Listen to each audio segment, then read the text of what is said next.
This podcast is a member of the Place to Be Nation family. Visit us at placetobenation.com, the only place to be in your pop culture world. My countrymen and my friends, I had hoped against hope that some miracle would prevent a devastating war and bring to an end the invasion. This most serious threat World Wrestling Federation has ever known. The long-term future of sports entertainment could change forever. A succession of actual wars have shaken the entire world and have threatened to bring on the gigantic conflict, which is today, unhappily, a fact. No force of nature and no act of God could stop this invasion from happening. I have said not once but many times that I have seen war and that I hate war. This is our last chance. There's no going back. There is no tomorrow. They want to finish us all. Feel this moment for the rest of your life. This war is only half over, and it could damn well be lost. We're laying it all on the line. Nothing can stop the WCW and ECW. Austin is going to lead us into invasion. Lift up your heart. All will come right. We will kick WCW and ECW's. No WWF superstar is going to deny us from our destiny. The sports entertainment. I have seen war, and I hate war. Place to Be Nation, welcome back to another episode of Nation Invasion. I am your host / Captain James Gruenberg, and we are in for another attack here as we are getting closer to the month of July in 2001. I just last episode covered King of the Ring 2001. But again, I am not alone. I have a co-captain with me on this invasion voyage, and he is Mr. Rocco Martone. Rocco, how are you doing tonight? I am great, James. Thanks for having me. I got my thinking hat and 3 beers, and I'm ready to watch the show with you. Oh, okay. Yep. Yeah. Yeah. Sorry, that's my Simpsons reference for you. Oh, I didn't know we were watching the show. Are we watching the show? No, that was my Simpsons reference for you. Oh, God, you had me going there for a minute. I was like, wait, what? Oh, man, Rocco, you got me good on that one. I scared. I jumped the heartbeat. I was like, wait, what are we doing here? Hold up, time out. Yep, so, Rocco, thank you for that. Welcome to the show here. You got 2 great back-to-back shows here. But before we get into the shows tonight, Rocco, what is your take on the invasion angle, and what do you remember of the invasion angle? Were you watching it at the time, and what did you think of it overall? I was absolutely watching it at the time. I was fascinated, being an old school guy who read magazines that had, Flair versus Hogan, dream matches my entire childhood. I was like, all right, we have a chance maybe for this to happen. I was not given that, but it was still just a really weird thing that was happening, and I was fascinated to see it unfold. I guess you could look at it with scrutiny now, but I kind of didn't have as much scrutiny as some people might have back then, just because I was just fascinated to watch it happen.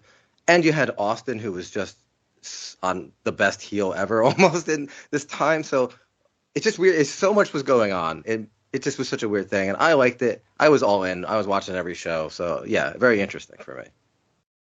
And there were so many guys that I liked that were on the shows now. You had your ECW, like your WCW guys showing up, so it was just cool to see all those new faces, and just so many guys just showing up, right? It was so very fun. Oh, we never knew what you were going to see on any show. No, it almost felt like, they were trying to go for that NWO angle of who's going to join next, or who's going to attack WWF next as well. We've had a lot of guys coming from Lance Storm, Hugh Morris, Stacy Keibler made an appearance, and we're going to see some more here tonight as well. And then Diamond Dallas Page got himself, revealed himself as the stalker, so he's got a feud with the Undertaker going as well. But before we get into our first show of Monday Night Raw, last that Sunday night was King of the Ring 2001, where we saw Edge become King of the Ring. And this pay-per-view, Rocco, has a lot of injury consequences that might have affected, the show and the outcome of the year, basically. Because let's start off with the street fight here. Kurt Angle suffers a broken tailbone when he gets suplexed on the stage. And then Shane McMahon gets a couple of levels of concussion syndromes because he gets thrown into the glass that didn't break. So somebody bought the wrong glass and it broke. It did not break the first time. So Shane McMahon has concussion. So that street fight really took a lot out of Kurt Angle and Shane McMahon. And then in the triple threat main event, Booker T interfered in the match, and he slams Austin through the table. He gives him a suplex, and the announcer's chair from where Austin got suplexed got caught with Austin's hand. So Booker T literally broke Austin's hand but didn't know it, and he just ran out of the building. So Austin's going to be in like a cast on the Smackdown. He's not in the cast now, but you can tell that he's not going to wrestle tonight on Raw because he got his hand broken by Booker T. It was either his hand or his arm, but you'll see it in the sling later. But then the most gruesome injury was Chris Benoit breaks his neck. He, as they say in that old "Don't try this at home" commercial, he ruptured a disc that fragmented into his spinal collar when he takes the suplex off the top rope. So Chris Benoit really got injured, and he has to have surgery. So he's going to be out for the next 6 months, and he doesn't come back until late 2002, like July 2002. So he's out for the full Invasion angle and for a full year, basically.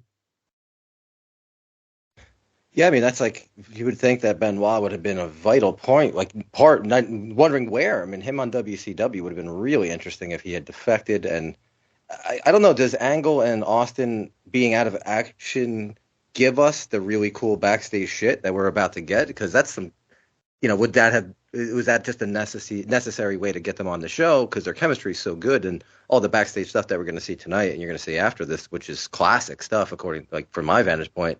I don't know if it would have been that way. As much of it would have happened without both those guys being injured, right? So maybe happy accidents in some way, Yeah, I mean, you're right. No, you don't want to see anyone get hurt, but also it's like you want to see, like, the fans come to see Stone Cold and or Kurt Angle, as well. So, I mean, if those shows are what they are, but, I think, like, with Stone Cold being out, like, you feel like you're getting gypped because it's Stone Cold and people want to see Stone Cold Steve Austin. And I think they also want to see Kurt Angle. But again, like you said, we get a lot of funny backstage segments with Stone Cold and Kurt Angle vying for Mr. McMahon's attention as well. Yeah, some of my favorite parts of the show are definitely that stuff. So let's dive into our shows tonight as well. So we have Monday Night Raw, June 25th, 2001. We are live at Madison Square Garden. Mr. McMahon comes to the ring. He says he's proud of Stone Cold for retaining the WWF title. He calls the WCW champion trash. Well, he says, like, what does the T stand for in Booker T? Does it stand for terrible? Does it stand for trash? So he's basically just dissing the WCW champion Booker T here. And he will put WCW out of business again. And then he says that Madison Square Garden will not be invaded here tonight. So before we continue, what do you think of Mr. McMahon's words here? I thought he was pretty good. I thought he's showing that he's a complete maniac. He definitely shit on the Nassau County Coliseum as well, which was really fun to watch. Mm-hmm. It might be one of the best opening lines of a Raw. He just walks out and say, "Do you smell it?" It's like, yes, and it smells like crap. So yeah, really, typical great heel Vince stuff to open the show. Yep. Then he shares the memory of his father being inducted into the Madison Square Garden Hall of Fame. And, he shares, some of the legends. You can also see that Vince McMahon wanted to, I think, like, break character and cry because, a lot of the old timers that he grew up with. I think the one with Gorilla Monsoon really got to him, but it was a good video tribute to watch his dad. And it was also like, his father too, I miss like his dad as well. But, a great little video package, highlighting the McMahon family history of Madison Square Garden as well. Yeah, you got to see Andre, and that always makes me happy. Mm-hmm. Yep. So now we have Test versus Rhino in a hardcore title match. Rhino goes to work on Test.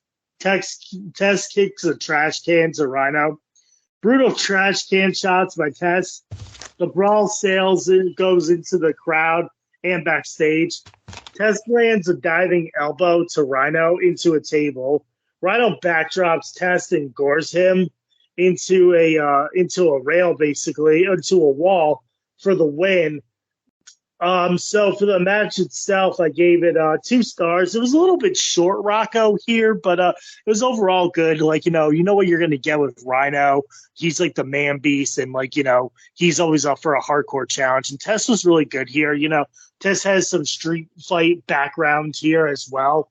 But it was short because, what's going to happen next. I gave this 2 stars. Yeah, Rhino is just momentum, right? Like, he just never stops. I think. No. Watching him in the ring is always really cool because he just goes and constantly, and just I always like watching it. And he's really cool because like when Tess kicks him, he doesn't just like wait to be kicked when he's holding the trash can up.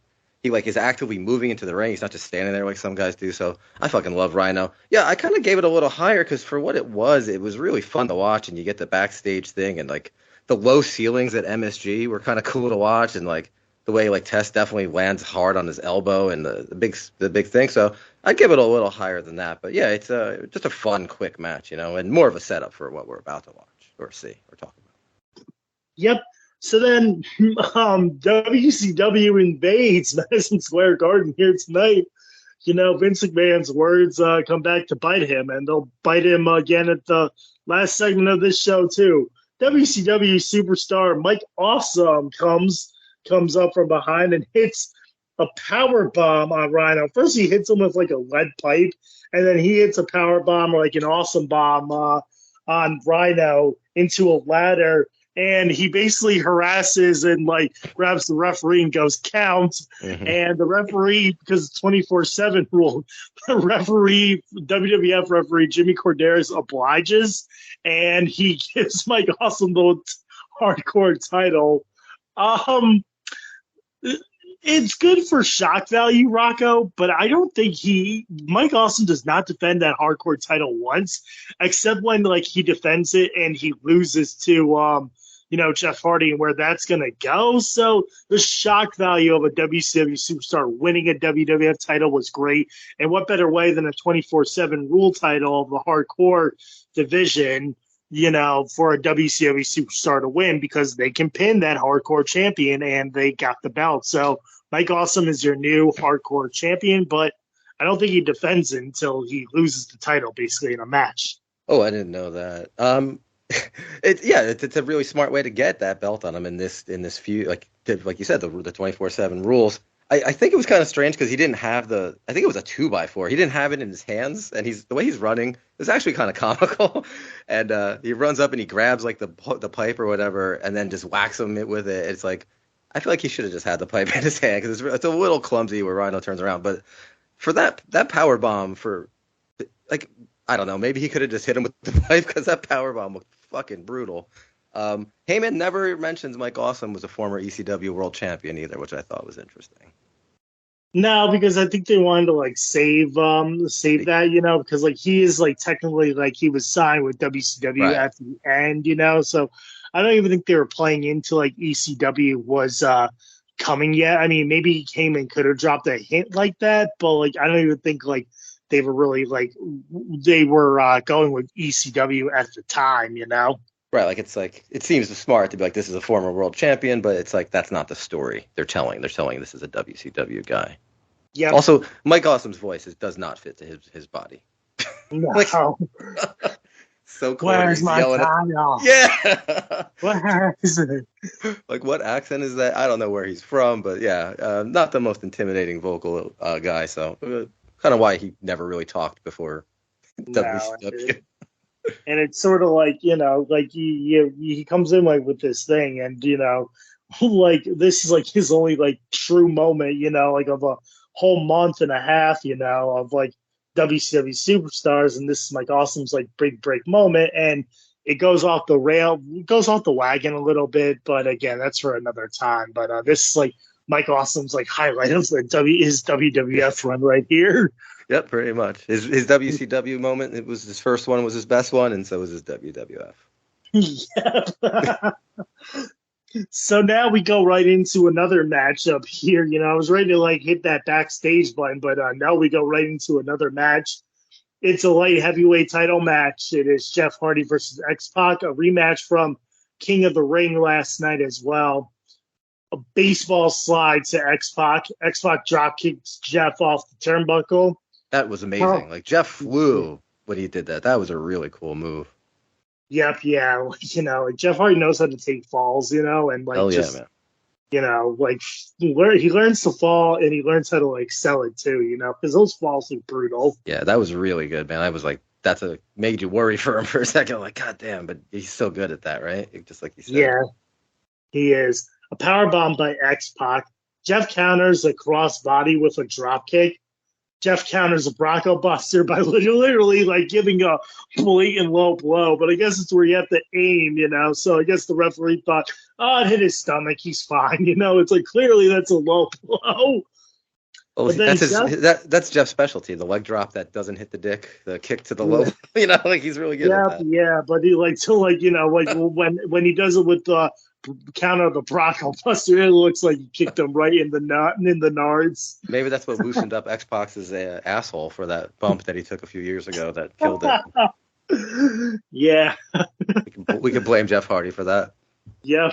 So then Jeff misses a swanton bomb, and like it always hurts like when he does miss it. And then this is where the match sort of loses its heat, and like X-Pac basically just covers Jeff with his feet on the ropes, and we have a new light heavyweight champion. Why couldn't they just give X-Pac the two things? Why couldn't they give X-Pac the title last night at King of the Ring? They really need Jeff Hardy to have a moment at King of the Ring and then lose the title on Raw. I mean, you never know what's going to happen on Raw, but nobody cared about the light heavyweight title.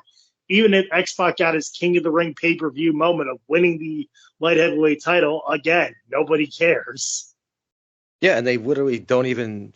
There's nothing. The match ends, and they just go to the back. They just go to Vince in the back. They don't even make a big deal about it. The fact that he won the belt. So, yeah, like you said, just give it to him on the pay-per-view. If you have a little more time, you could actually celebrate it for a second. Yeah, for this, I gave it a 1.5 because the way X-Pac wins the title took away the match from it. The X-Pac and Jeff Hardy styles really do match, but just like how X-Pac won took it away from me. So in a 1.5, Rocco.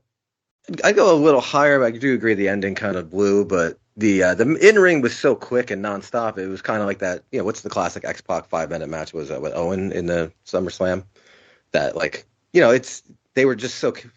There was so much going on, like it could have been really cool with a little more time and a little better finish. So, but I did enjoy watching it while it was happening. But for all the crazy bumps and shit they were doing, that's the finish. Is like, come on. And then they just cut to the back, and they cut to the back. No one cares. Yeah. Plus, like everyone always has that X-Pac heat at this time where it was like, go away. We don't like you, But X-Pac basically gets to stick around for the whole 2001. So. At least the light heavyweight title gets some recognition as we head into the summer of 01, where things are going to turn up the heat with X-Pac here as well. And Jeff Hardy, too, as time goes on for both of them. So they got some good things coming ahead for them. Yeah, absolutely, man. Backstage, Mr. McMahon is pissed. Mike Awesome has won the hardcore title, so a WCW superstar, like we said, has a WWF title belt. Stone Cold complains that Vince doesn't care about Stone Cold or that he retained the WWF title, like King of the Ring. Basically, it's like, you don't love me. You don't care that I had to fight off two men. You left me in the dust, basically, because you were angry at me, and you just don't care, you know. And so Vince McMahon's like, I do care, you know, and everything. Like, you know, I'm going to make everything right between us. So little love and everything for, you know, Stone Cold and Mr. McMahon here. Yeah, Vince is like Vince is real aggressive towards him at the beginning, and then Stone Cold checks him real quick, and he's like, "Yeah, no, Vince, I really care." But he comes in hot at Austin, and isn't this where he says Mike Awesome raped him of the title, which he's like which is a kind of a classic Vinceism right there, right up there with leprosy. But yeah, he just backs down like a bitch immediately when Austin checks him, and then at the end, they're all together, and Austin's really feeling them. Austin's obsessed with Vince. Vince is his new daddy, man. Yep. Then we get a recap of Booker T interfering and invading at King of the Ring, and I don't have them all, but during the night we get a lot of MSG moments where it's like, you know, you see Bruno Sammartino and how he sold out the Garden so many times. And then you have superstar Billy Graham. You go to the Iron Sheik versus, it was Pat Patterson and Slaughter at that boot camp match. Notice how Vince McMahon, WWF producing, did not put anything of Hulk Hogan winning the title from Iron Sheik at the MSG. So maybe there's still some bad blood of Hogan and McMahon, but I kind of thought that was funny, Rocco. Yeah, it's funny you mentioned that, because I didn't think about it when it was happening, because I thought those were really cool, but it's like he's showing Billy Graham and he's not showing the Hulkster, you know, like it's like, all right, interesting. Not that Billy Graham didn't have a great run, but yeah, it's kind of interesting. I did like it though. It really did set up this as a very important night for wrestling, and really I think it like kind of shows like WCW's invading our house, you know? So, yep. And that's like, it's cool how they did it, but that is kind of funny that Mr. Hogan's nowhere to be seen. Yeah, it's almost like the new mafia is coming. Like, you know, it's like the New York mafia, and now you got the New Jersey boys. Oh, yeah, man. Yeah, we're always coming for you. Yep, and of all the things for Vince to show at WrestleMania, which is a good thing, you know, he shows Andre versus Big John Studd in the body slam match, but again, no Hulk Hogan and Mr. T versus Piper and Orndorff main event. So really good, funny things that they're not showing Hogan. Yeah, I like that. It's funny. I didn't even think about it. So now Big Show is backstage. He shows Trish Stratus his new T-shirt. He made it himself. It's pointing towards his, region, basically. Oh, it's a big show down there. It's like he says. And Trish is like points at your feet. It's like really good timing by her, just blowing him off a little bit. Yep. Ask Trish if she wants to go to Europe with him, and she goes, "Oh, are we gonna have separate rooms?" He goes, "Yeah, we'll talk about that, but I gotta go win the European title first." And it's like, Jesus, the Big Show has really fallen, especially in 2001. It's almost like he's still in the doghouse for 2000, like when he got like fired, kind of, and he had to be sent back down to OVW too. So I don't think they're like he's out of the doghouse yet. Yeah, I wouldn't have minded maybe some Big Show European vacation, going like, Big Ben Parliament kind of humor with him and Trish roaming around Europe. That might have been funny. Yeah, then we get Stone Cold again, and with Vince McMahon eating vegetables, and come Kurt Angle. The veggie platter is just ridiculous. Vince is proud of Kurt Angle for destroying Shane McMahon last night for competing in 3 matches. But Stone Cold says that that's not tough. You want tough, you go through a triple threat match. And Kurt's like, I wrestled 3 times. What do you mean I'm not tough? So, and then Vince invites Kurt Angle to stay, so he does. And he's like, oh, yeah, I'll stay, and I'll have some carrots and broccoli. And Vince, I don't know if you noticed, but Vince said, I wouldn't mess with the cucumbers. I do not know if that's a Undertaker cucumber joke that he's making there, but he definitely said, I would not mess with the cucumbers. So I don't know if you caught that, but I was like, oh, shit. Inside joke right there. Oh, man, I think that would be too inside for me at the time. Yeah, so exactly. So now we have Steven Richards in the ring. He says that New York City is a cesspool, and the hometown hero comes. It's Taz. Nothing here, basically, just a segment, just so the fans can cheer at Taz. One suplex and a Taz mission. I gave this no rating. It's more of a segment than an actual match here. So this is just to like get some TV time and get the fans to cheer for Taz as well. Yeah, I mean, great segment for New York. Huge pop for Taz, of course. Heyman called him the modern-day Bruno, which was a nice compliment. And once again, no mention of them being in ECW or anything like that, which we talked about before. Maybe that's on purpose. But, huge pop. And, it's just the New York crowd's going to eat this kind of shit up no matter what. Yeah. Mm-hmm. So then we have Commissioner Regal. He walks out with the King of the Ring trophy. And Stone Cold basically just does not want Kurt Angle like in the locker room at all. He's like, does he have to be here? Yeah, Steve, he's got to be here. He's gonna hang out with us. Yeah, Stone Cold's like, I thought it was just gonna be us hanging. Like, he's just like a teenager who's like got a new best friend, and like this new kid is an interloper, and he just can't get rid of him. It's great, and Stone Cold just stares at him with fucking daggers in his eyes. Yep.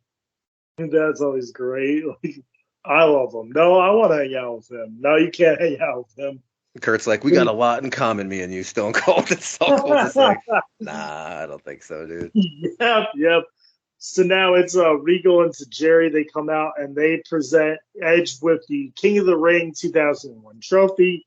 Edge poses with the trophy, and so do Tajiri, Christian, and Regal as well. They're doing like the it's so weird. Like even Jim, I was like, "Why is Jerry posing?" He's like, "I don't know."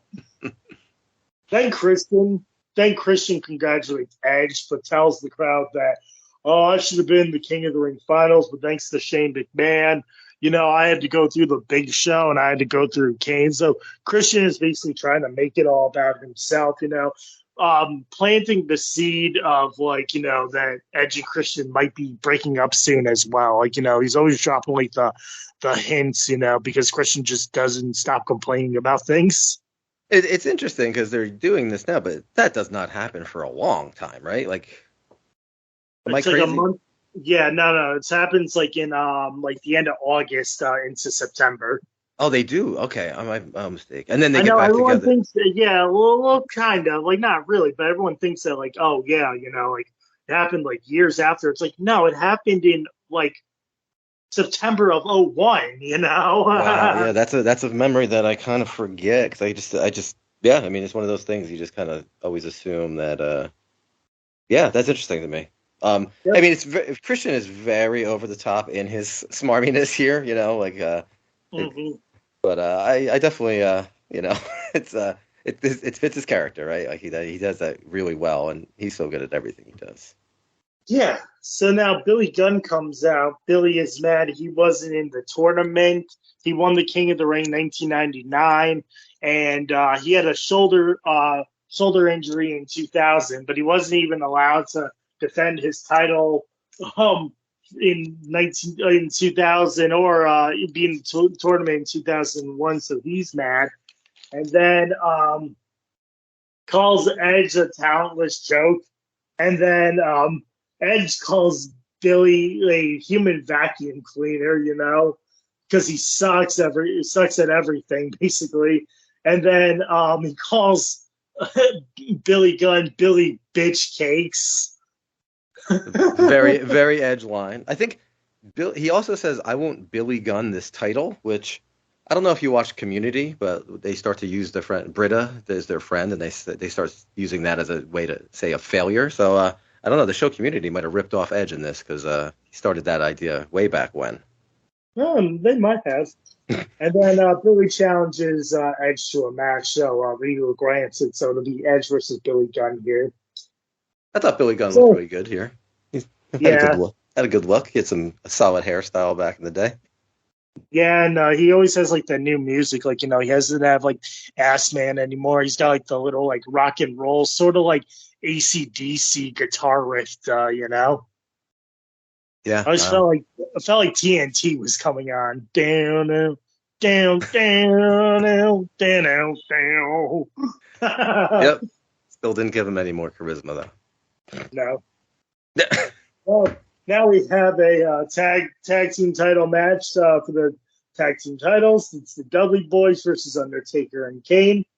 All men are brawling. Taker slams Bubba into the table. A flying clothesline by Undertaker.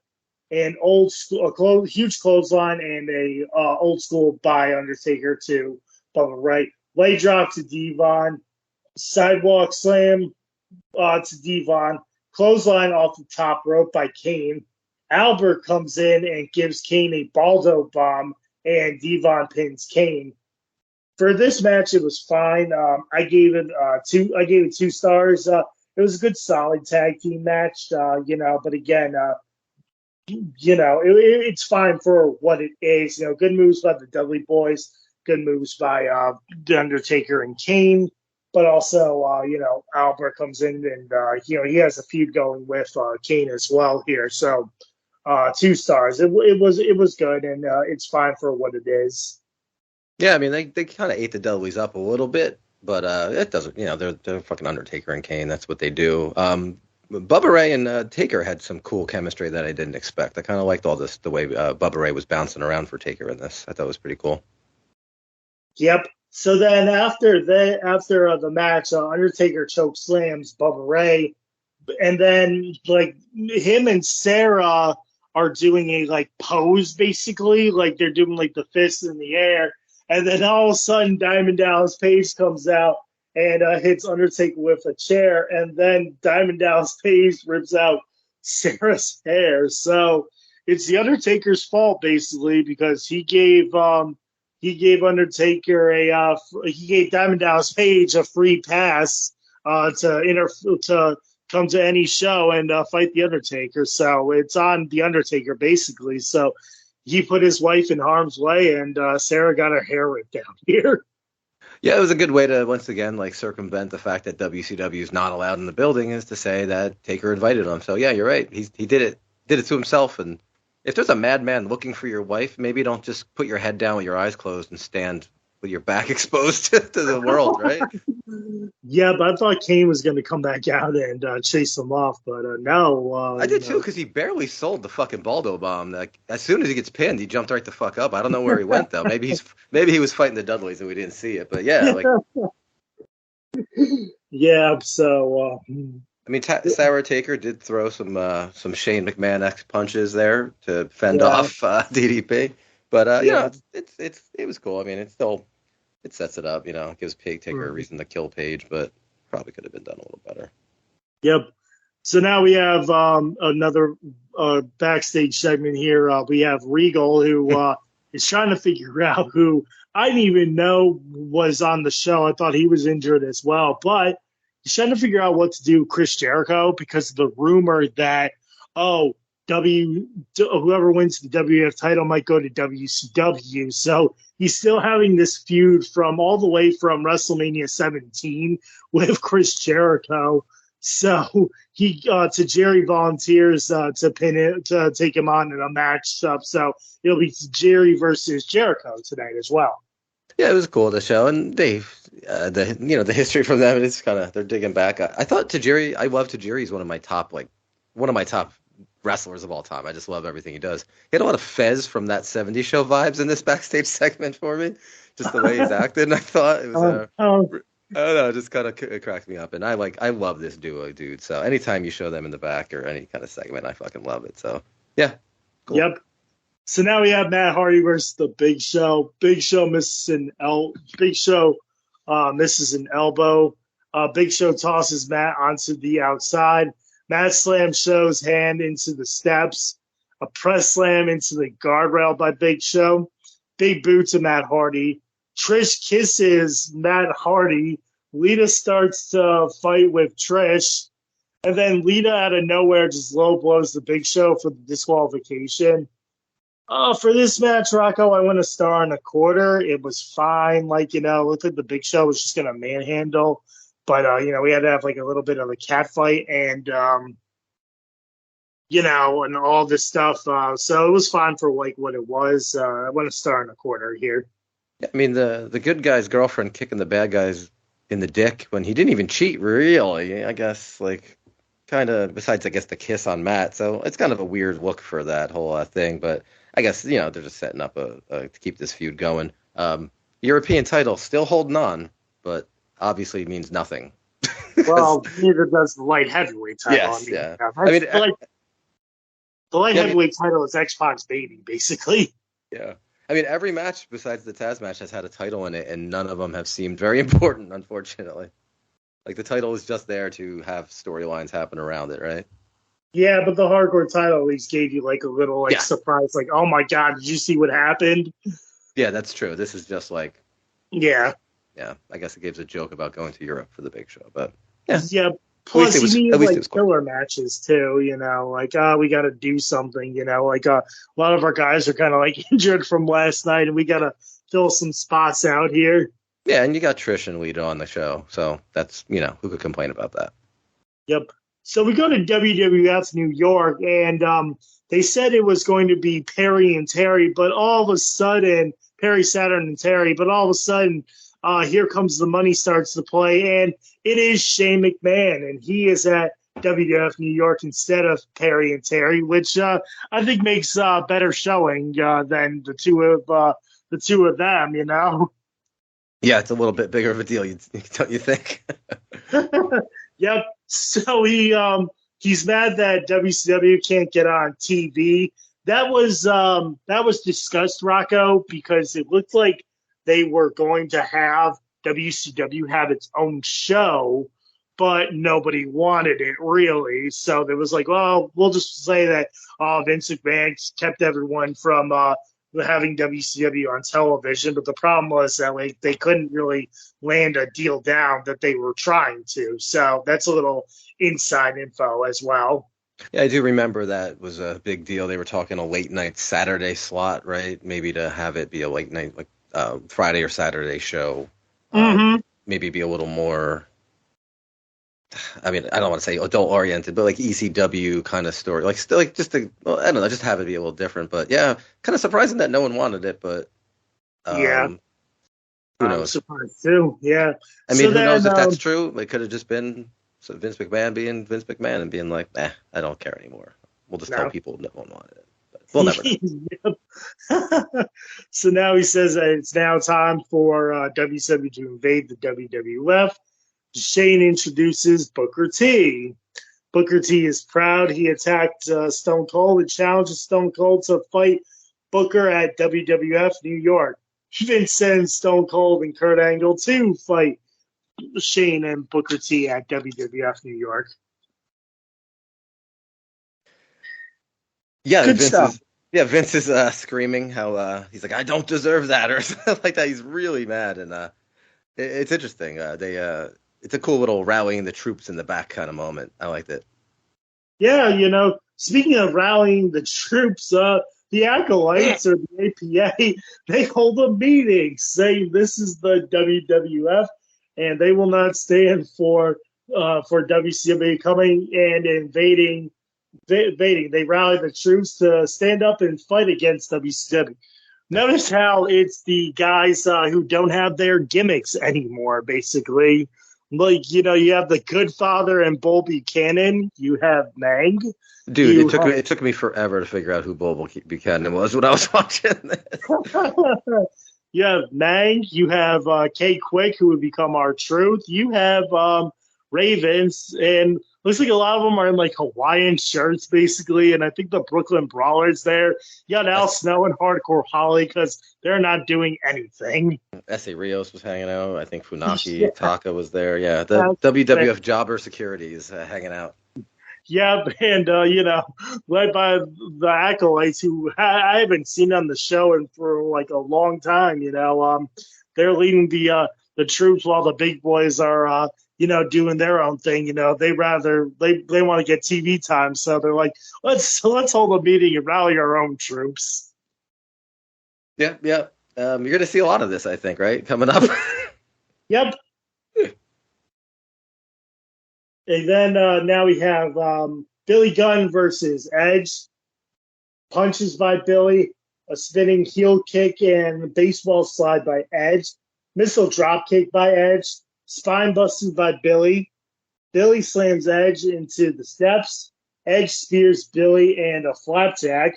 Christian accidentally hits Edge because, well, that's what they always do. Christian's always going to accidentally hit Edge.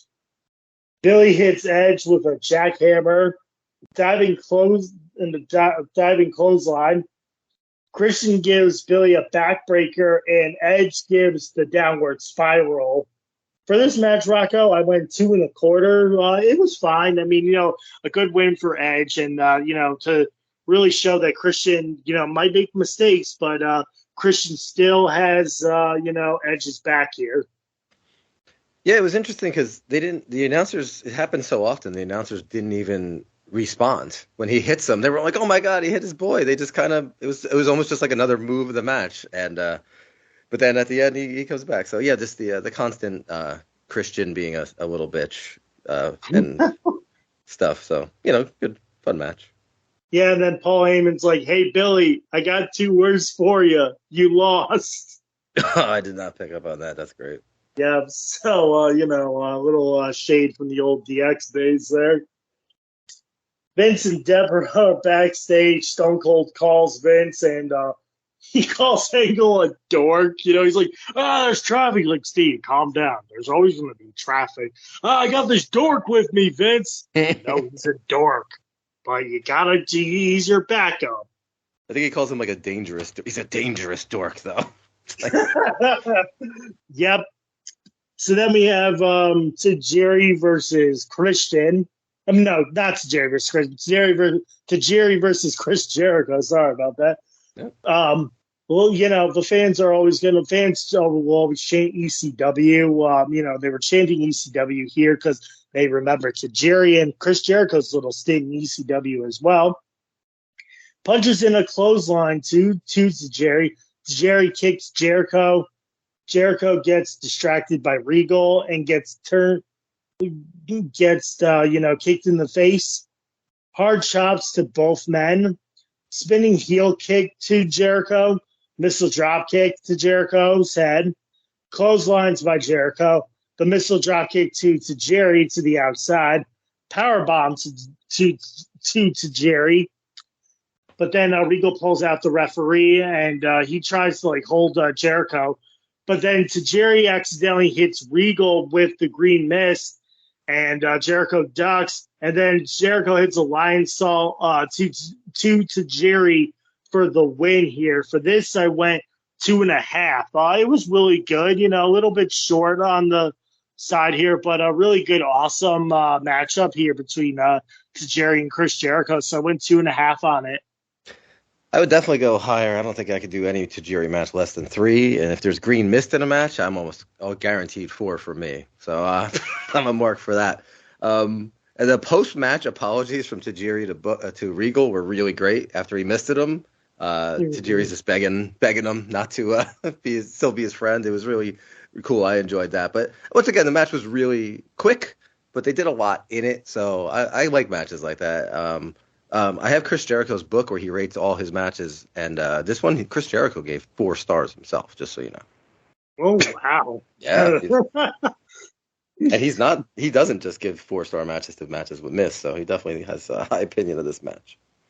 Yeah, I think he had a high opinion on Tajiri, too, which I do as well, He was really good for, the WWF, but not like WWF in 1997, he had to go to ECW first to step onto the WWF, because if you saw him in 97, he is green as grass when they're trying to get that light heavyweight title tournament. He goes away to ECW, and then he comes in here. So it was good on Jerry to go to ECW first.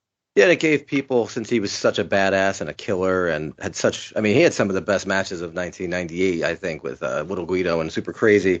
I loved those ECW matches, and he had such a pedigree that even when he came to the Fed and started doing this comedy stuff, I think people knew how good he was, and when he was given a match like this, he always delivered. So he could do the comedy and then do a match like this, like a Kurt Angle to a lesser extent, where he could do all that comedy, but as soon as he got in the ring, he was a fucking killer. The comedy was over, and I always fucking like shit like that. So Yep. So now Mr. McMahon comes to the ring again. He says Madison Square Garden will never be the same. MSG has been soiled on. Says Stone Cold and Kurt Angle will beat up Shane and Booker T at WWF New York. So they pull up the video of Stone Cold and Kurt Angle entering WWF New York, but then the security guard says they left, so Stone Cold's like, oh, well, they're scared, and Vince McMahon says, oh, yeah, Booker T is scared of Stone Cold Steve Austin. However, Shane McMahon comes out to the ring, and, Paul Heyman's like, JR? So, they're really shocked that Shane McMahon decided to show up to the ring at Madison Square Garden. And then Booker T comes into the ring. Vince McMahon slaps Booker, and then Booker T gives Vince McMahon a scissors kick. So Vince McMahon is down, and Booker T runs out with Vince. And the WWF superstars, they chased him. So the fight is kind of on because, Booker T got one on Vince McMahon himself. Yeah, did not expect that. The fucking axe kick to Vince. Vince, maybe one of the best sells he could do because all he has to do is fall on his face. So one of the rare times he kind of nails selling a move. And Book got him, man. He definitely clobbered him. The one thing about this feud, and I think you could agree with this, is as you've gone through this, and I don't know when you were first watching it, is the dynamics are weird, right? Because Vince is a bad guy, but the WWF itself is good. And the security guys have good and bad guys in it, but they're good. But at the end, they're chasing away Booker, who is a good guy, but WCW is the bad. Like, it's such a, you know what I'm saying? How it's very convoluted and like who's the bad and who's the good and who are we rooting for. And I think that is one of the biggest threads that kind of is confusing during this time, right? Yes.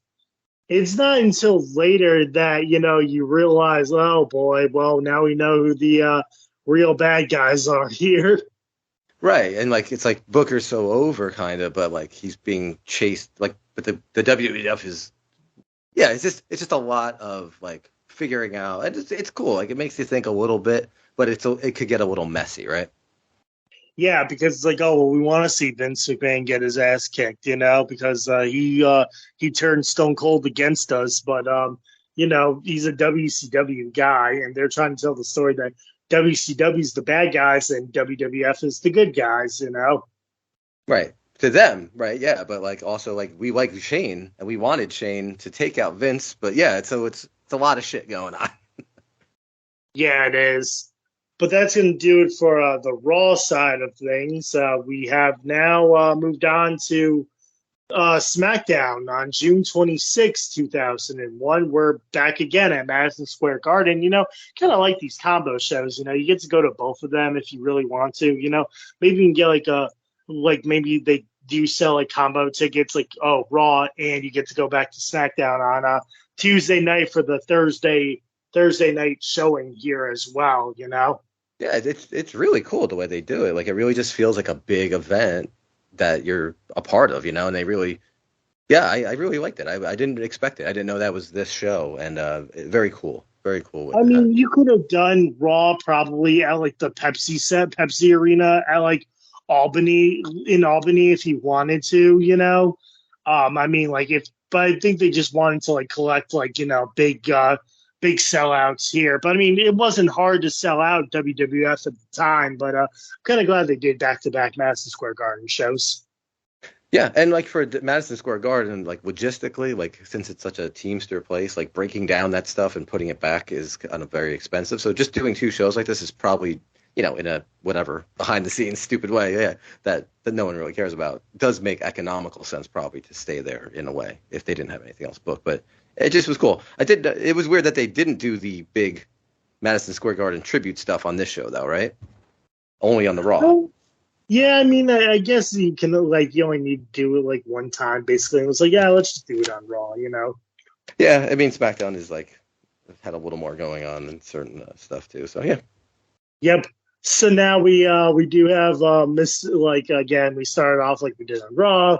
Vince comes out and he says it smells in Madison Square Garden. This is where he says, it smells like the Nassau Coliseum. Was that it? I fucked that up. I thought that was. No, yeah, I believe that. He says WCW soiled the arena and says he's not proud to be at the Garden anymore.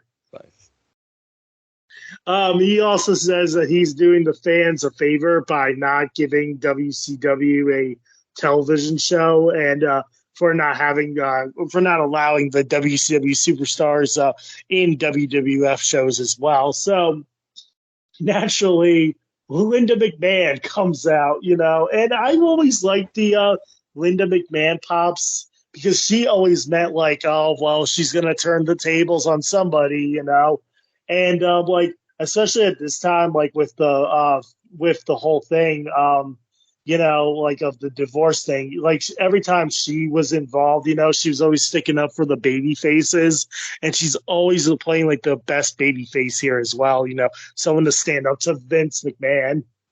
Yeah, Linda Mania with her WrestleMania music is always it's always a special occasion. Yep. She comes down instead of Shane McMahon. Linda knows that Vince doesn't mean anything that he said about Madison Square Garden. She knows that he loves this arena and that there are so many moments, but this moment really sticks out to Linda. And she plays the moment. I didn't even know this was at Madison Square Garden. This is funny. The moment where last year Vince McMahon wants a divorce from Linda. Yeah, that was. Oh, that was an icing on the cake, basically. A really great use of old footage here, right? Just once again, I forgot that was. I don't even think I ever realized either that was at Mania. So yeah, really great use, and the crowd is fucking loving that, man. Yeah, oh yeah, here you have some historical footage. Oh, this is really great history. You asked for a divorce. He probably would rather see that than any Hulk Hogan footage at this point, too. Yep. He says that Vince McMahon has changed and that he still loves Linda. Linda suggests that WCW matches take place on Raw and SmackDown. Vince McMahon goes, oh, hell no. And so Linda starts baiting Vince and goes, well, are you afraid of friendly competition? And are you afraid of WCW superstars, Vince? Are you afraid of your own son? And so she then, she says, let's change Fully Loaded to Invasion, WWF versus WCW. And at this point, Vince is like, you're on. Yeah, another thing I didn't remember was that that Invasion was Fully Loaded. I did not remember that until I watched this. So that's a cool little piece of history that I kind of forgot about. Ed? Yeah, and between in between pay-per-views and stuff too, on Raws in early May and early June, Fully Loaded. It's oh well, now we can't put Fully Loaded. Now it's called Invasion. I wonder if it was still Fully Loaded on the tickets, or they were like, well, it's going to change anyway. Just put Invasion on the tickets too. Oh yeah, and the old poster. Usually posters for those are way before, so there might be some Fully Loaded posters 2001 that exist that just kind of just became Invasion, right? Because they do those months in advance a lot of times. So that'd be interesting to find, if there's a ticket or something that has it listed like that. Yeah, and then also, I think though, I don't know how long this storyline was going to go for. Linda being on Shane McMahon's side would have been awesome. That Linda's the benefactor for WCW and is working for Shane McMahon. We all know that that doesn't happen, but it did seem like they were going in that route. Like maybe Steph would have gone back to being Daddy's little girl. But Yeah, it didn't seem that way. Yeah, like if Window was like Vince was to ECW, right? Kind of like if she was the benefactor, that kind of that would have been interesting. And a lot of people give Window shit, but I thought she was fine here. I know she's not, she's kind of, people say stiff or whatever, but I know that's just her character, and I don't know. I thought she was really good here. Especially. I think they also, because it's like, oh, Linda's stealing the show. It's like, yeah, but every time Linda comes out, she always has like a really great announcement. She delivers it really well here as well. Yeah, it's important when she comes out, right? So yeah, it is. And she's just a normal woman. She's not an actress or an entertainer. So if you put me in front of 20,000 people, there's no way I could do half as good of a job as she does as up there, man. So then again, so now backstage, the WWF superstars are backstage for another APA rally. Bradshaw this time stations WWF superstars to beat up anyone who is WCW. So they have their territories marked, and he's got them all stationed around, basically. Yeah, right. Imagine just being a random, like, Paul Orndorff just shows up to, like, hang out at the show, and he gets his ass kicked by fucking Funaki. It's like, hey, you're WCW. It's like, dude, I broke my neck in WCW. Don't hit me. Yeah. Yep. So this time they got it like all planned out. Like, they got them stationed as well. But that'll backfire on them, as we go through the night here. Edge and Christian take on Billy Gunn and X-Pac. So, a little DX reunion here. X-Pac and Edge start off. Scoop slam to X-Pac. Spinning heel kick to Edge. Billy hits the ring post. Huge clothesline by Billy to Christian. Bronco busted to Christian. Power bomb by Christian. And a hurricanrana to Billy Gunn. And then a downward spiral by Edge to X-Pac for the win. For this match, I went 2 1/4. It was good. Not a lot from Christian here. He tends to get like his butt kicked, and he just comes in for like that one spot of getting, like saving and like, saving Edge here. But, it's all about Edge. Edge like really steals the show again, But for what it was 2 1/4. And, they don't call it the execution yet. They call it the downward spiral. Oh, yeah, using the 9 Inch Nails kind of terminology still. X-Pac's spin kick is always great. It was great to use on No Mercy in WrestleMania 2000 as well. The one thing Christian does is he does that Dean Malenko fireman's carry into the gut buster, which is fucking awesome that someone's doing that after Dean's gone. But X-Pac and Billy Gunn is a really interesting tag team, right? Like I really kind of was watching it and kind of thinking if that was the New Age Outlaws with like Road Dogg as a manager. I know you don't want to change history because his history was pretty great, but there's something there, I think. There's something there in a Billy Gunn X-Pac as a tag team, I think, that could have been. Well, it was always like Road Dogg and X-Pac when Billy was on the side as well, And like when Billy went heel, it was always X-Pac and Road Dogg, keeping DX alive too. Yeah, I feel like if they did it the opposite way. I don't know, just Big Billy and then like, X-Pac selling like a motherfucker and then Billy Gunn coming in with the hot tag. Like, I don't know. It just kind of piqued my interest when I was watching this. Yeah. So now we have Stone Cold. He is backstage. He says that he would have kicked Booker T's ass. And then Stone Cold says that WCW matches need to happen on WWF television. And when Vince goes, why? Stone Cold whisper in his ear, which I think is a good idea because like after that, he's like, oh, it's going to happen. Like we're going to have WCW matches on Raw and SmackDown. But I think what he's trying to say is that if we have them, Booker T might come and wrestle, and that's when I can get my hands on them. So it's good for the WWF because now if WCW matches happen, then the WWF can interfere and kick their asses, Yeah, and, the fact that we don't exactly know means, it weaves a little intrigue into the whole thing. Yep. That it took Stone Cold to change his mind and that Linda, like, he said no to Linda. I did love how Vince walked in and he goes, "Hey!" He's so happy to see Steve, and Steve is so fucking angry. It's like Vince once again. Like he's just he's not good at reading Stone Cold's emotions at first. Yep. So then we go to another backstage segment. It's Molly Holly and Spike Dudley. Well, Molly thanks Spike for taking her to go see the Statue of Liberty, and then Perry Saturn comes in out of nowhere and says, "Sponges are beautiful because they get all soapy." And it's like, okay, thanks Perry for that knowledge. And then Crash Holly comes and still has heat with Spike for going out with his cousin, and he challenges Spike and Molly to a tag team match along with Jacqueline. So they accept. So it's going to be Spike and Molly versus Jacqueline and Crash. It's an interesting combination of people right there, man. Yep. A recap of DDP attacking the Undertaker and Sara, and then we get this. I want to say it's an awkward interview. I think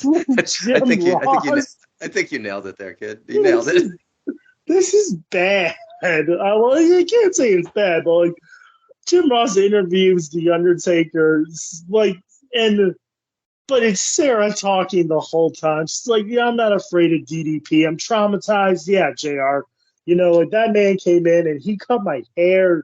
He ripped my hair, and he stalked me and blah, blah, blah. And she's basically like, "Diamond Dallas Page, you're going to die, you got a death wish, and my husband's going to fulfill your death wish as time comes out when the time comes." She always refers to Undertaker as Mark, I feel that Taker was rolling his eyes like, "Sara, you can't do that." He made sure to have his neck tattoo very prominent as he held his head back, and it said Sara on it too. So lots of real first names used. The most awkward thing to me was JR literally opens the interview going, "You must feel traumatized and violated." It's like, all right, He's into it, motherfucker. Jesus, dude. Yeah.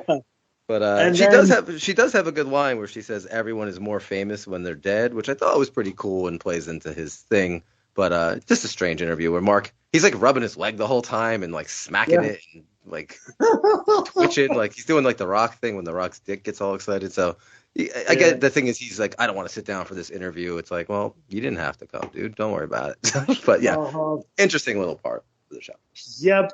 And then Undertaker's like, "Are we done?" And he just gets up and leaves. Like his only line. Yeah. So then, oh man! So then Kurt Angle comes in. He shakes Vince's hand, and then Stone Cold gives Vince a hug. He's like, "Oh, I can't have Kurt Angle get the last, little thing with Vince. I gotta take it." So then Kurt is wondering, and he does this the whole night. What would have happened if Booker T and Stone Cold crossed paths? Kurt says Booker T is in the building, or he might be in the building. So Angle is really instigating a fight between Stone Cold and Booker T here. Yeah, and I like Vince. At one point, Vince says, "I think I could kick Booker T's ass." It's like, Vince, what are you doing? Like, he's so bad at understanding that like Stone Cold is insane right now with jealousy of everybody. And he's like, "Yeah, I think I could have kicked Booker's ass." It's like, oh, man. And Austin with that hug on Vince as soon as he shakes his hand, which happens later and it's even better, but so good. Such a good one. Such a good move. Mm-hmm. So now we have Kane versus Albert. It's for the Intercontinental title match, and it's a no disqualification match. Both men are throwing punches at each other, and I want to point this out, that Teddy Long, when Albert has Kane in the corner and starts punching him, Teddy Long starts counting to 5, but it's no disqualification. Why are you counting to 5? Like, I don't think anyone told Teddy Long this is no disqualification. And then Teddy Long goes into it, like checks his earpiece, and I bet you someone was like, "It's no disqualification." Teddy's like, "Oh, my bad, player. Holla." Yeah.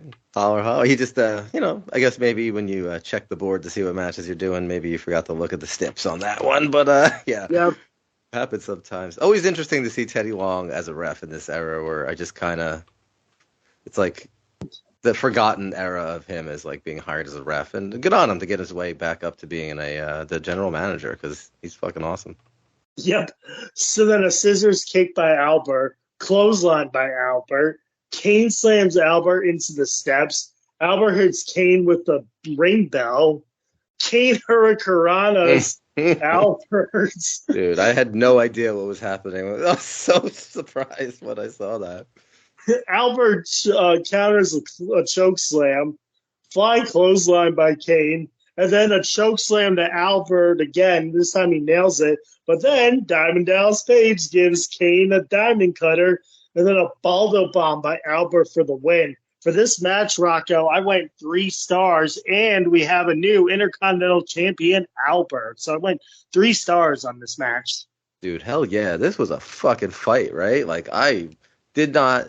Kane is, Kane was never one of my guys, and Albert is a guy that I've liked parts of, but this was amazing. Like, I love that Kane is out first. Like, he stops Albert before he even gets down the ramp, because, it was a thing. He came out and fucked them up last week. So I thought that was cool. But that Hunan Kanrana was amazing. He just ran up, jumped into his face. Albert caught him, which was great. And I thought it was really cool because Kane was punching Albert in the face while he was up there to really sell that he was working this thing. And I thought this was really cool. I totally agree, man. This was a surprise. I don't know if this surprised you as much as it surprised me, but I loved this shit.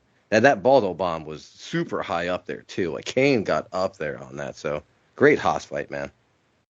Yep. And then we go backstage. Vince McMahon blames Undertaker for giving DDP a hall pass, an all-access pass to the WWF event. So it's I thought you meant it was like a hall pass, like he could fuck his wife, like that movie.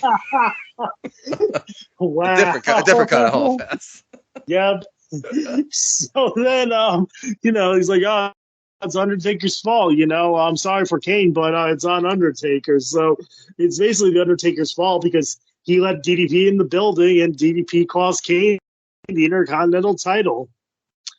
So now we have a tag team title match, and it is a table match. It is the classic Hardy Boys versus Dudley Boys. So again, a brawl breaks out, and then surprisingly, during this table match, they're actually tagging each other, which doesn't make sense because it is a tables match. Yeah, I mean, you can't get disqualified for throwing someone through a table, but you can get disqualified for being in the ring over the fight, like that through the count. Like, yeah, once again, the weird stipulation stuff is always a little bit of a pain in the ass to watch when you're just like, come on. Sidewalk slam, and diving leg drop to Jeff, and then the what's up bomb, what's up dive to Devon. By Devon to Jeff. A whisper in the wind by Jeff. A leg drop to Devon. Bubba tosses Jeff and clotheslines Matt. Bubba misses like that. I call it the ass dive, because he always lands like right on his ass, basically. Yeah, he doesn't. I don't know what his purpose. Like, if he ever hits that, what's he trying to do, right? I don't know. Just squish his opponent, I guess. It's like Kurt Angle missing the moonsault every time. He's just not going to land it. If he does, he breaks somebody's arm. Just a flying nothing. Yeah, Swanton. But then a Hurricanrana to Bubba by Lita. Lita gives Bubba Ray the Hurricanrana. Swanton bombs Devon into the table, so Devon gets eliminated. And then Bubba Ray backdrops Jeff to the outside into a table, so he's eliminated. Then Rocco, all of a sudden, Chuck Palumbo and Sean O'Haire, the WCW Tag Team Champions. That's right. They interfere, and, the match is basically just thrown out, and, they do, their, super kicks, and they do, the senton. Sean O'Haire does the senton bomb to Matt Hardy. So it looks like, that these guys here, they really showed what they can do, with Sean O'Haire doing the leap, and, the kicks and everything. So I guess the WCW Tag Team Champions, not only are they they're invading, but they're also trying to be like, hey, we can do this too, as well. So I feel like this was personal. It's like, we got to show Vince and the WWF that we can be here, Yeah, I mean, the Natural Born Thrillers come out and thrill. It was cool, and it gets really chaotic after that, where I guess you could tell everyone what happens next. But yeah, it was cool to see them. It's unfortunate because that was such a nothing match. You have these two classic teams just to be a backdrop for this, right? So it's a little bit of disappointing to just get a couple moves for move's sake and Jeff Hardy taking an insanely dangerous bump just for them to come out and wreck it, right? And they don't even, it just, well, go ahead. You can finish what happens next. Yeah, I know. For this, I would give it like 2 stars, because that's all you really get. Like, I mean, you get the jumps and stuff, but we don't have a clear winner, and it just goes to another WCW segment as well. Yeah, But, they don't even say like the match was thrown out or like we can't Yeah. finish it because like Devon and what happened to Devon and Matt? Where were they?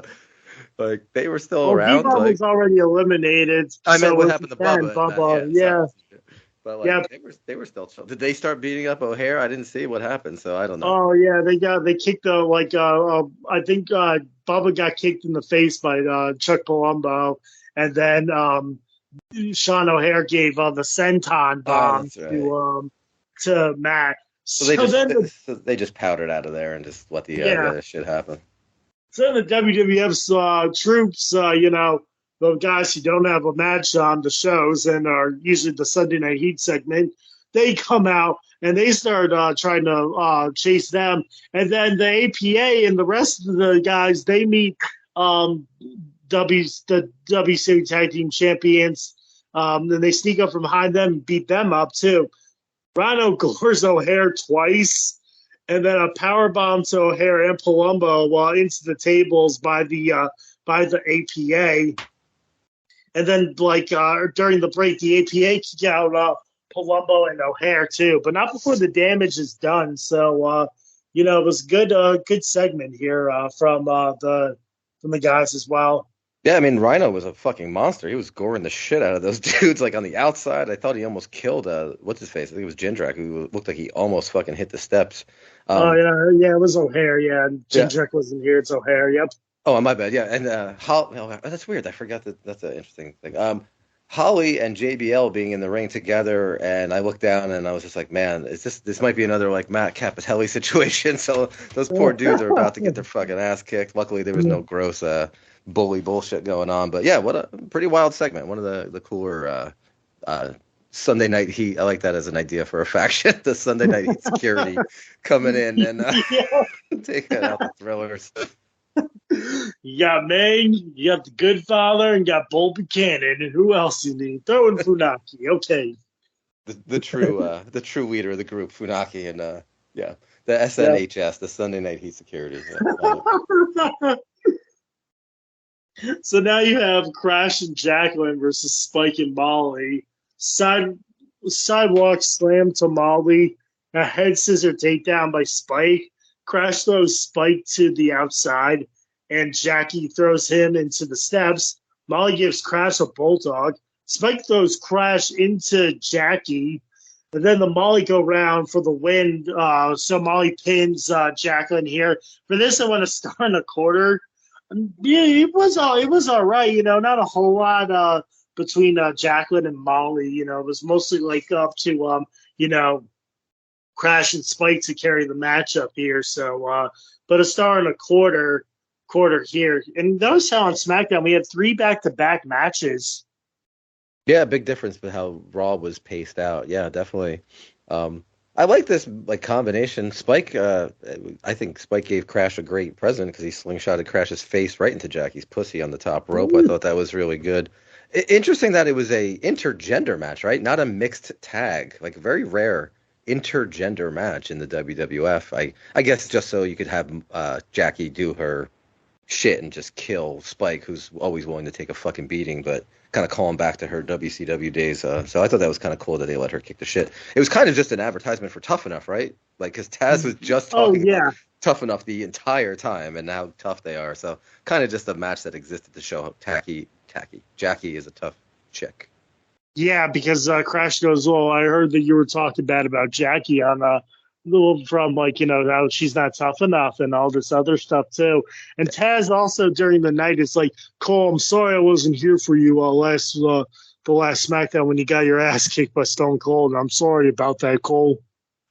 Yeah, setting up a little bit later too. Yep.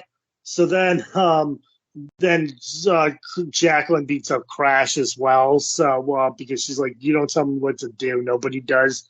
Then Kurt Angle is trying to determine who would win in a fight between Booker T and Stone Cold. Someone from WCW wants to see Miss McMahon. And when we come back to commercial, they think it's Booker T, so they try and sneak up. It is not Booker T at all. It is Tori Wilson. So we see a Tori Wilson appearance here. And Mr. McMahon asks for privacy. He's like, well, I want to hang out with you guys. Like, no, I just want to be alone. It's like, well, Mr. McMahon, I'm good. I can help you negotiate with Tori too. It's like, Kurt, get out of here. Yeah, Austin's like, I'll check my calendar too. When Vince is like, oh yeah, and it was a really funny fucking segment with these dudes. Vince is so not into the Booker T thing at all. He's forgotten that was even a thing. He's like, yeah, you guys deal with that shit. I got to deal with this right now. Yep. So now we get, again, another William Regal and Tajiri segment backstage. He's like, oh, Tajiri, I can't get any of this out of my eye. It's like, how do I not look ugly? And he's like, no, you look good, Regal. And you can see across the face, like, he's still green, like, green with envy in the eyes, you know? Yeah, that was a very cool little segment there. And a little callback to the Y2J coming up with the T humor, yeah. Yep. So then, again, he puts Jericho in another match. This time it's a tag team match. But actually, Jericho asked for the tag team match, and Regal's like, well, Chris Benoit's in the hospital. He's not coming back for like 6 months. He goes, oh, I'll find a tag team partner. Yeah, I like that Regal thinks that he won't be able to find any human being on the planet to help him out. Yeah. Also, Tajiri speaks English in this, which is kind of interesting. I mean, I know in real life he apparently always spoke English. And yeah, that was the joke. Yeah. There's a really funny shoot interview with Nova and I think Little Guido, and they're at a diner and they filmed him secretly ordering at like an IHOP, and he has this really long order, perfect English. Yep. And then they see the camera and he's like, just turns right back into only Japanese. Really funny. One of the reasons I love that, man. So now we have Big Show versus Perry Saturn. This is basically just to get Trish and Terry out here as well, you know. But also it's a squash match, you know. Big Show goes to work on Perry Saturn. A drop kick to Big Show off the rope. Big Show throws Perry Saturn to the outside. Trish steals the mop. Then Trish and Terry starts a fight. A choke slam by the Big Show for the win. For this match, I gave it a star. It is a squash, basically. It's nothing. Yeah, I mean, it's an excuse to have the cat fight, and yeah, pretty much. I mean, it was kind of cool how they made it like, oh, during the break, this happened. It was like a neat way to get the match made without just throwing him out there with 0. But I do love when Big Show falls with the choke slam. Do you like that, or do you like when he stands up the whole time? I like when he falls, too. Yeah, I missed that. I thought he did that more in WCW. I feel like that's a thing where maybe Vince didn't like the way it looked, but I always thought it was really cool the way he would fall and just crush the guy with his hand. So I like to see that here, too. And Saturn goes up real high for him. Yep. William Regal. Now we have William Regal and Tajiri versus Chris Jericho. And so Chris Jericho says, I couldn't find anybody out in New York City, so I found the Worm instead. And we have a returning Scotty 2 Hottie, who was out with a fractured ankle during a matchup with Kurt Angle. So Scotty 2 Hottie is on the shelf here for a little while. And what better way to come back than to New York City and team up with Chris Jericho? Yeah, I mean, I did not remember this as the surprise guest, and it was awesome, man. God. Yeah, even I was just like, who's Jericho going to have a tag team match with, and who's his partner going to be? Does anybody know? Yeah, it's one of those things that if you saw it on paper without the idea of it being a surprise partner and not knowing Scotty was away, you might be like, that's an interesting, okay. But then you watch it and the crowd fucking loses their mind. So it's perfect, and it just shows that a really loved guy coming back at just the right moment could seem really big and important. Yep. Scotty and Tajiri start off. Drop kick to Tajiri. A spinning heel kick to Jericho. Tajiri kicks Scotty and Regal. Tajiri kicks Scotty, and Regal goes to work on him. DDT to Regal. Regal accidentally hits Tajiri, and Jericho throws him out. The worm to Tajiri for the win. For this matchup, I went a star and a quarter. I don't think it was Jericho's best work here, but like I think they just need like a short, simple like tag team match and get a little pop in for Scotty, and turned out to be a big pop, but not that really much from these guys here, like I felt like the time was short a little bit, so I went a star and a quarter. Yeah, I mean, it was kind of just a squash, right? Other than Tajiri getting some really good kicks in, they pretty much squashed the shit out of him. Jericho went for his triple power bomb and only did 2 of them. Another another WrestleMania 2000 move that I used to love doing, but he only did 2 power bombs instead of 3, which I thought was a little bit of a bummer. But yeah, just a squash to get the pop for Scotty and Jericho to get one over on Regal. So now again, Kurt Angle is like going backstage, and Stone Cold has had enough of him. He's like, "Oh well, you got the hype, but Booker T might have the whiff, and yada yada yada." So then Stone Cold's like, "That's it, I'm going to the ring." So out comes Stone Cold. He comes to the ring, says he is tired of everyone saying Booker T's name. He's tired of hearing Booker T. Booker T slammed Stone Cold through the table, Booker T invaded WWF. He calls out Booker T, but Booker T does not come out at all. And Stone Cold's like, "Oh, you're scared, Booker.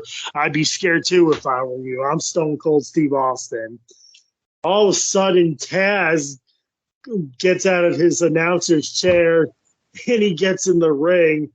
Taz says instead of Austin worrying about Booker T, he should worry about what's going on in the WWF and should apologize to Michael Cole. And Austin basically says no. And then so Taz stands up for Michael Cole and says he'll beat an apology out of him. Austin, he challenges Austin, but Austin does not want to wrestle Taz tonight. And then Austin hits Taz with the belt and starts to beat him down. Hits Taz multiple times with a chair and just really starts to lay it in on him. And then he threatens to beat Michael Cole up as well. And then Booker T hits the ring, and he hits Austin with the WCW title and runs away. And then Shane McMahon is waiting for him in a getaway limo as the WWF guys chase Booker T and Shane McMahon off, So WCW strikes again on Stone Cold and Mr. McMahon here as well. So we have 2 times where one, Booker T hits Mr. McMahon, then gets another shot in on Stone Cold Steve Austin as well.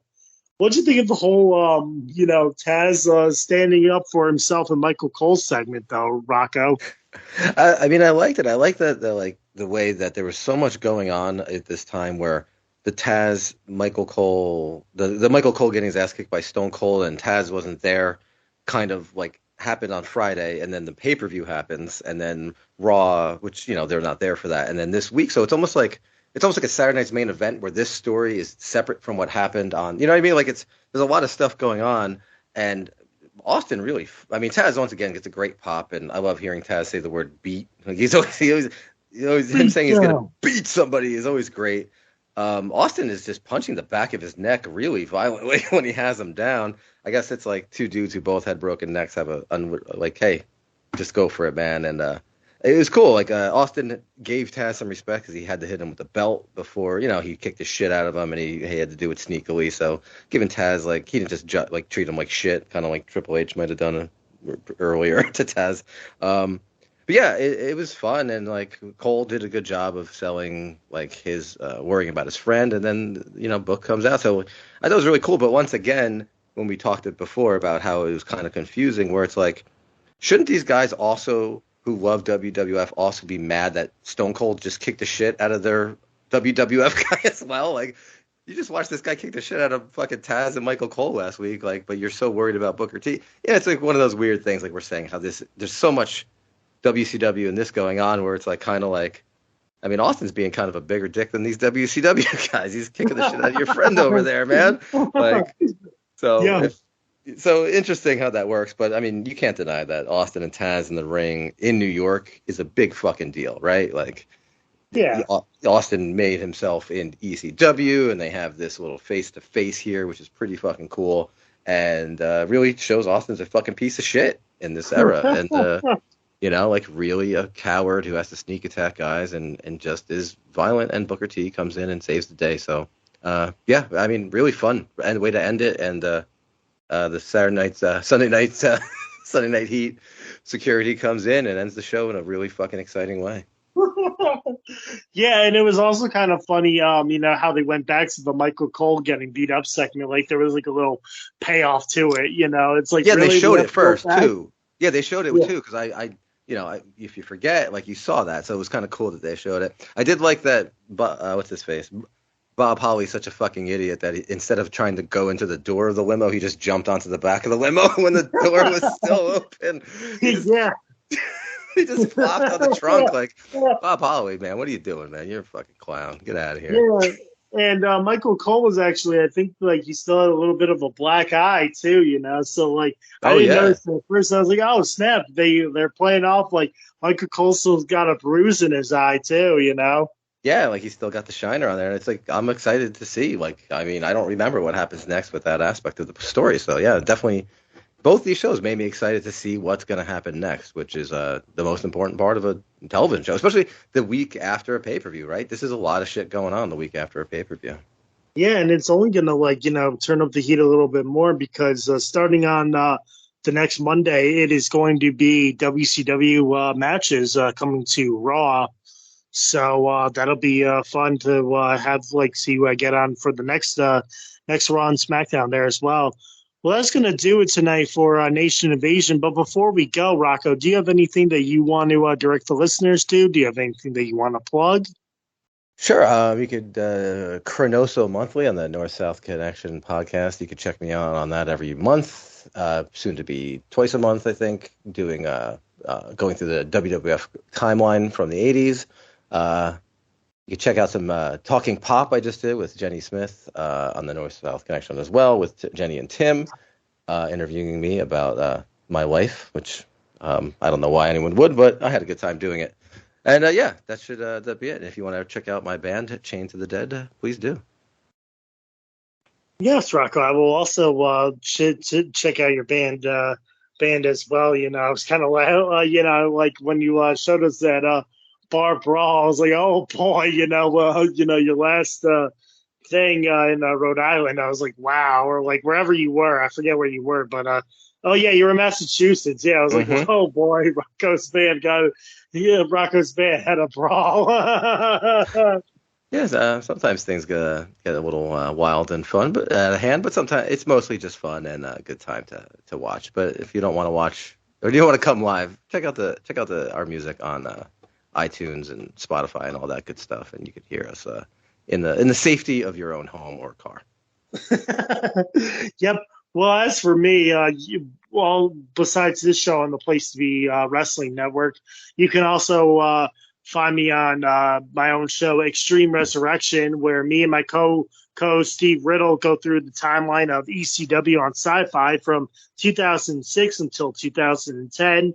We just covered, May ECW from May 15th and May 22nd, 2007. They're getting ready for Judgment Day, and the shows were sandwiched between a pay-per-view. So you have the ECW show before Judgment Day, where Bobby Lashley takes on the New Breed in a 3-on-1 handicap match, preparing again for a 3-on-1 handicap match where it's like Lashley versus the McMahons and Umaga for the ECW title. Vince McMahon is the ECW champion at this time. And you have CM Punk versus Elijah Burke. That's going to also happen at Judgment Day. And then you have CM Punk and Rob Van Dam on the May 22nd show. They take on the New Breed in a tag team match at the main event of that show as well. So a lot of going on Extreme Resurrection. You can check that out on the Place to Be Network. And I believe you just finished up my all-time favorite wrestler besides Andre the Giant, Sabu's last match, which on that show, it right? didn't even happen. Yeah, because he didn't want to wrestle Kevin Thorne. So Sabu is gone. And then Kevin Thorne's girlfriend, Ariel, also gets released after the Baltimore show on May 15th as well. So a little bit of release action going on for some ECW stars as well. Yeah, I mean, Rob, Sabu's last match, I think, was like RVD, Sandman, and Dreamer, right, in a four-way. I think that was his last TV match, and that's a big star-studded match that I think got like 5 minutes. Yeah, it did. So that's the end of Sabu as well. And then also on the – sorry, no problem. Yep. On the Beverly Hills 90210 So I just covered Season 2, Episode 17. Chucky's back with just Justin and Tim over there where Steve's sort of like rival or the TV show son comes back and convinces Steve's mom to do a reunion show, and then he tells Steve that, oh, you're adopted, and Steve really wants to find out where he really comes from and who his real parents are too. So check out that should be dropping soon. Beverly Hills 90210 So Season 2, Episode 17, Chucky's back. I just did that with Justin and Tim as well. Yeah, that was a fun episode to listen to. I enjoyed it. Yep, yeah. Well, from Rocco Martone, I want to thank you again for appearing as a guest on Nation Invasion. Thank you very much, Rocco. No, man, thanks for having me. It was a blast. I really enjoyed it. Yep. Well, that's going to do it from us here. He's Rocco Martone. I am James Gruenberg, and we will see you next time as we, the nation, prepare for this invasion. Good night, everybody.